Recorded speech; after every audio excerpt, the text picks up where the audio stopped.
ओम नमः शिवाय। तंत्र के रचयिता भगवान शिव को मेरा नमस्कार है। इस धरा पर कुछ ऐसी विचित्र शक्तियां हैं, कुछ ऐसा है जो मानव की समझ से परे है। जब मानव इस तरफ अपने कदम बढ़ाता है तो वो अचंभित रह जाता है इन सब शक्तियों को देखकर। ये कुछ ऐसा ही है जो कि मानव की पहुंच से बहुत दूर है, लेकिन कुछ साधु संत, पीर फकीर इस विद्या को जानते हैं। मैं बात कर रहा हूं मोहिनी मंत्र की। कई लोगों को ये कोरी कल्पना लगती है, लेकिन जिसके पास ये सिद्धि है, जिसके पास ये विद्या है, वो रोज ही इसका इस्तेमाल करते होंगे।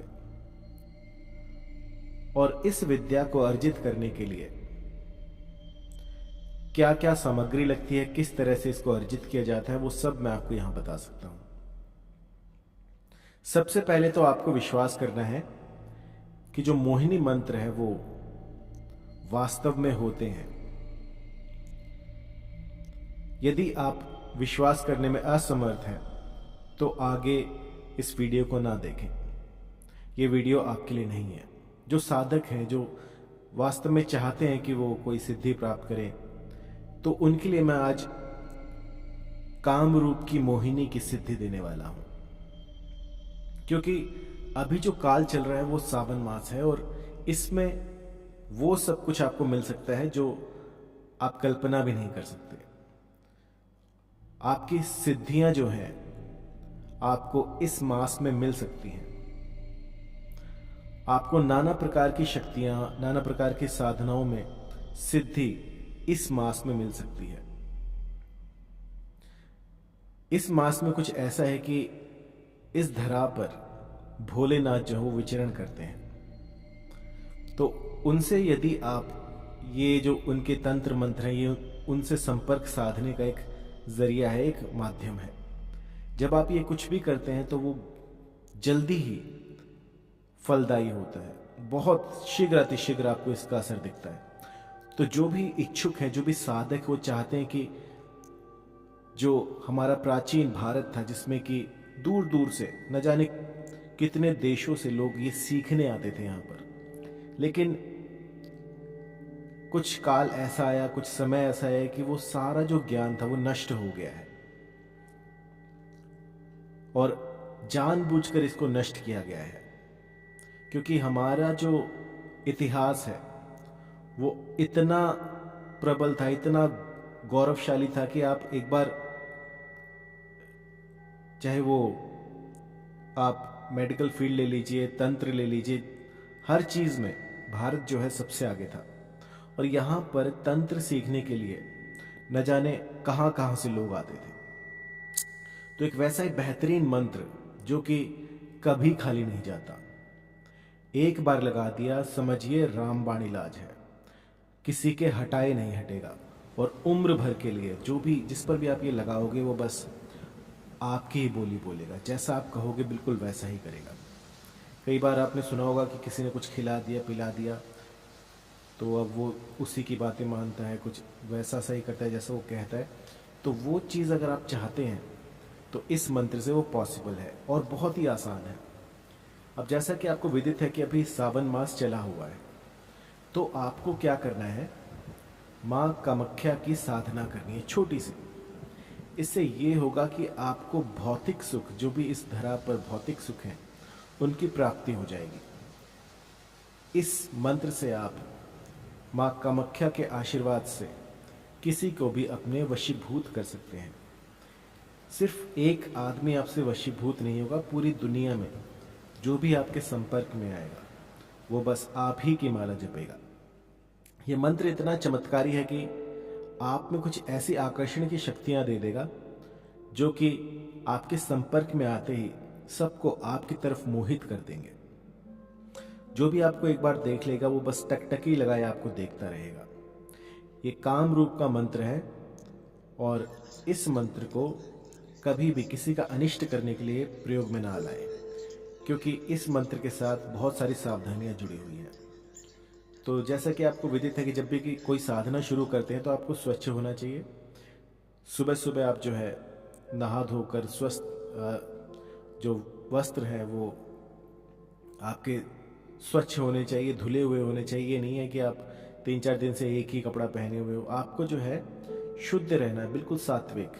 किसी भी तरह का मांस, मदिरा, शराब, गुटखा ये सब आपको छोड़ देने हैं। और इसके बाद आपको इस साधना को करना है। तो आपको मैं मंत्र बता देता हूं। इस मंत्र की जो है कॉपी मैं आपको स्क्रीन पे भी दे दूंगा, आप वहां से भी पढ़ सकते हैं। तो मंत्र है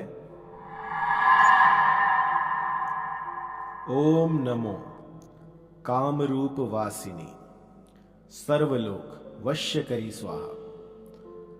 मंत्र एक बार फिर से, ओम नमो कामरूप वासिनी सर्वलोक वश्य करी स्वाहा।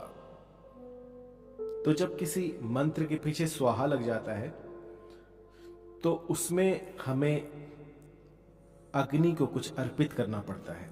स्वाहा जो है उनको कुछ देना पड़ता है ताकि आपकी आवाज, आपके जो विचार हैं वो आगे तक वो ट्रांसमिट कर सके, आगे पहुंचा सके। लेकिन यदि आप सिर्फ इस मंत्र का भी जाप करते हो तो भी आप अपने जो विचार है, जो आपकी फ्रीक्वेंसी है वो इस ब्रह्मांड में गूंजती रहेगी।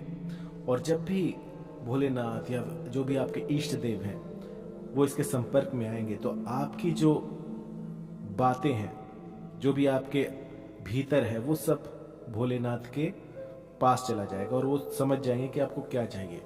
और उसी दिन आपका जो मंत्र है वो सिद्ध हो जाएगा और आपको फलस्वरूप जो भी आपने कामना की थी वो सब उसी दिन आपको मिल जाएगा। तो आपको क्या करना है कि एक हवादार कोई ऐसा कमरा ढूंढिए जहां पर कि आसपास कोई ना हो। जब आप ये साधना करें तो बस एकांत में आप हो और कोई भी आपको देख ना पाए। शुद्ध हवादार कमरा होना चाहिए। आसपास कोई पौधा भी आप रख सकते हैं। आपका जो आसन होगा वो लाल होगा, आपके वस्त्र लाल होंगे, आपका जो टीका होगा वो लाल होगा। मतलब कि जितना कुछ हो सके वो लाल ही लाल आप यूज कीजिएगा। ये लाल को बहुत शुभ माना गया है। यदि आपके पास माँ कामाख्या का ओरिजिनल सिंदूर हो तो आप उसका टीका लगाएं, क्योंकि टीका लगाने से आपके पास दूसरी दुनिया में बातें करने का, पहुंचने का एक पासपोर्ट मिल जाता है, एक जरिया हो जाता है कि आप वहां जा सकते हैं। टीका लगाने से भिन्न भिन्न तरह की शक्तियां आपसे दूर रहती हैं, आपका बाल विवाह का नहीं कर पाती। टीका लगाइए, एक दीप जलाइए, दीप पर अपना हाथ रखिए और संकल्प करिए कि जब तक ये आप पूरा ना कर लें तब तक आप इस साधना को करते रहेंगे। तो मंत्र आपको बता ही दिया है मैंने, ओम नमो कामरूप वासिनी सर्वलोक वश्य करी स्वाहा। इससे क्या होगा कि ये इस भूमंडल में जितने भी लोग हैं वो सब आपके अधीन हो जाएंगे।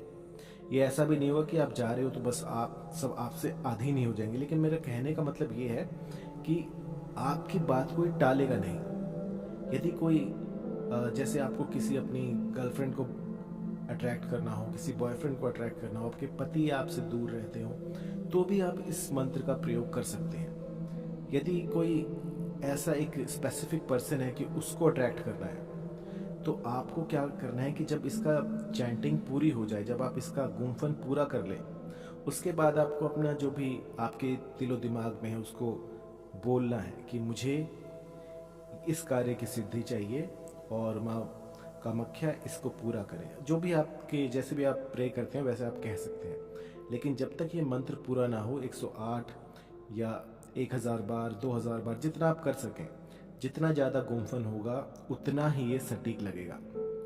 यदि आप इस मंत्र का रोज 108 की संख्या में जाप करते हैं तो आपके साथ आकर्षण की शक्ति चलेगी जो कि सामने आने वाले किसी को भी वशीभूत कर देगी।